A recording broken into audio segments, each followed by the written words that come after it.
हरे कृष्णा। तो आप सभी का स्वागत है मेरे चैनल में गीता के ब्लॉग में। तो हम जा रहे हैं मेरा भयंदर रोड, जहाँ पे आए हैं प्रदीप मिश्रा, कथावाचक हैं वो।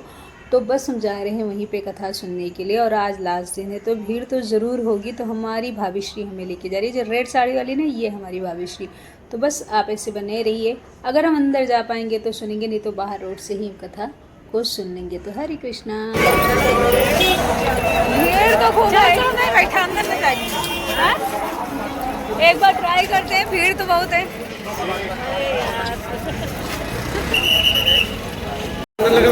चॉकलेट दे, चॉकलेट खिला देख रहे हो भाई, भीड़ तो बहुत है। चलिए, ये इतनी भीड़ है, इस भीड़ में घुसने हिम्मत है?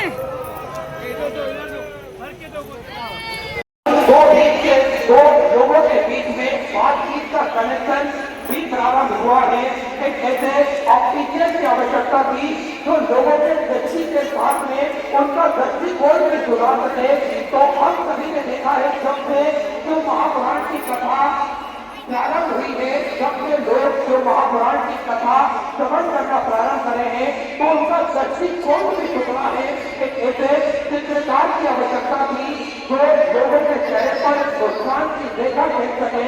आज अगर जो महापुराण की कथा हम श्रवण करते हैं, उनकी गुरुदेव का बुखार मिलते हैं, तो निश्चित ही हमारे चेहरे पर मुस्कान आती है और निश्चित ही हम सारी बातों को भूलकर केवल और केवल जो महापुराण की कथा में डूब जाते हैं, सारी चिंताओं को भूल जाते हैं। तो ये जो महापुराण की कथा से हमें प्राप्त हुआ है, एक ऐसे स्त्री के रूप में जो दो पड़ोसियों के बीच में पुल बनाने में सक्षम है। हम सभी ने देखा है, जब से जो महापुराण आप लोगों ने देखा ही है कि कितनी सारी भीड़ है। इसमें से ना बहुत उम्रदार और महिलाएं आई थी, बहुत उम्रदार पुरुष आए थे, बहुत छोटे छोटे बच्चे थे जो है ना 1 साल के थे, 9 महीने के थे।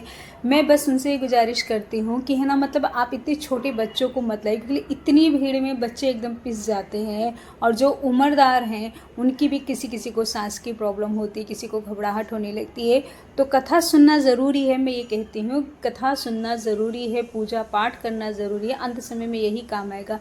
किंतु ये चीज़ें आप अपने घर पे बैठकर एक ग्रंथ लाइए और उसे है ना पढ़िए। उससे आप भगवान का नाम भी लेंगे और उस कथे का अच्छे से मीनिंग भी समझ पाए। इतनी भीड़ में आपको बैठने की नहीं है स्थान, और ऊपर से आपको घबराहट होने लगती है, आपकी तबीयत ख़राब हो जाएगी। तो आपकी फैमिली को आपकी ज़रूरत बहुत है। जो उम्र वाले हैं ना, उनकी भी बहुत ज़्यादा ज़रूरत है, आपकी फैमिली के, आपके बच्चों की ज़रूरत है। जो छोटे बच्चों को लेके जा रहे हो, प्लीज़ प्लीज़ मत लेके जाइए। आप घर पे भी कर लीजिए। आप जाइए, मैं ये नहीं कह रही हूँ पंडाल में मत जाइए, जाइए, जाना ज़रूरी भी है, परंतु जो हम कर्म करके रखे हैं उसे कर्म को हमें भुगतना ही पड़ेगा। तो बस मैं एक विनती कर सकती, मैं भी इतनी भीड़ में ना अंदर नहीं घुसी थी, क्योंकि मैंने सोचा कि भाई मुझे कथा सुननी है तो मैं दूर से भी रहकर सुन सकती हूँ। कोई ज़रूरी नहीं कि मुझे अंदर घुस के फिर सबके बीच में बैठकर आगे ही एकदम सुनना है। हमारे कानों में वो शब्द पढ़ना चाहिए बस। और मेरी राय से कौन सहमत होगा प्लीज़ बताइएगा ज़रूर। शायद मैं गलत बोल रही हूँ। तो बस यहाँ पे हो रही है पूजा, मतलब दूसरे स्थान पर हम आगे जहाँ पे हमें जगह मिली वहाँ पे बैठे पंडाल के बाहर। बट मैं यही कहूँगी फिर से आप लोगों से कि जो उम्रदार हैं, जो बच्चों को लेके जा रहे हैं, प्लीज़ मत लेके जाइए।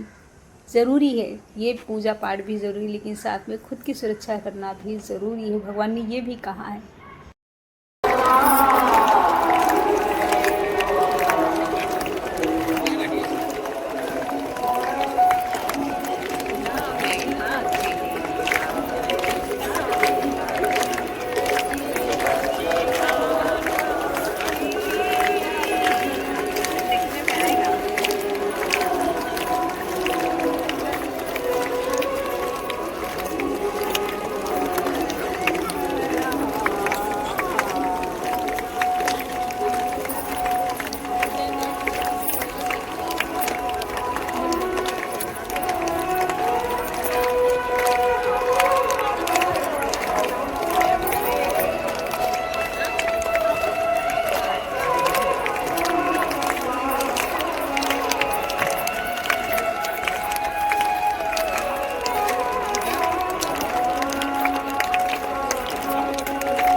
और ये जब निकलने लगी ना, ये बाहर की भीड़ है। सोचिए बाहर इतनी भीड़ है, अंदर कितनी भीड़ होगी, कितनी मतलब वो होगा। और उसमें आप बच्चों को ला रहे हैं छोटे।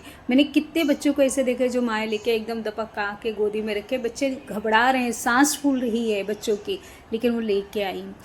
सब कुछ मान्य है कि हाँ पूजा पाठ हर एक चीज़ कथा हमें सुनना चाहिए, बट अपनी का भी ध्यान देना चाहिए। तो हम लोग यहाँ से ना मतलब शॉर्टकट एक था, एक रास्ता था जहाँ से पब्लिक कम ही जाती थी। फिर वहाँ से मैं मेरी भाभी हम लोग निकले, वहाँ से गए और फिर उसके पीछे पीछे बोलते हैं ना, सच में वो बात गलत नहीं है कि ना एक का देखा, मतलब जहाँ रास्ता खाली वहाँ से हमें नहीं जाना, जहाँ भीड़ जा रही है बस हमें वैसी को फॉलो करना है। तो जब हम वहाँ से गए ना, तो वहाँ से काफ़ी लोग वहाँ से ज्वाइन होकर चले और वहाँ पे खाली जगह थी, वहाँ पे खाली था। बट इस भीड़ में ही हमें घुसना था। ना जाने क्यों लोगों को ऐसा लगता है जैसे मतलब जो आगे जा रहा है वो सही होगा। कभी कभार अपना दिमाग काम करके और फिर हम दूसरे रास्ते से भी जा सकते हैं, जहाँ पे हम खुद की हिफाजत कर सकते हैं, खुद सेफ रह सकते हैं। ऊपर वाले ने जीवन दिया है तो उसे हमें सेफ्टी के साथ तो जीना चाहिए ना, और सेफ्टी के साथ जी के जब हम ऊपर जाए तो कह सके भगवान आपने हमें जीवन दिया और इस जीवन का, इस शरीर का हमने बड़े अच्छे से ध्यान दिया और आपका नाम लेते हुए चले। तो बस यहाँ पे मैं ये आज का वीडियो यहीं पे ख़त्म करती हूँ। और बस बोलते ना कई जगहों पर जाकर कई सारी चीज़ें ना मालूमात हो जाती है, तो मुझे इस जगह से तो ये सीख मिली है भाई, और इसे मैं अपने जीवन में उतार के रखूँगी। तो हरे कृष्णा, अपना ध्यान रखिए और ख्याल रखिए। ये है भीड़, संगम नहान के।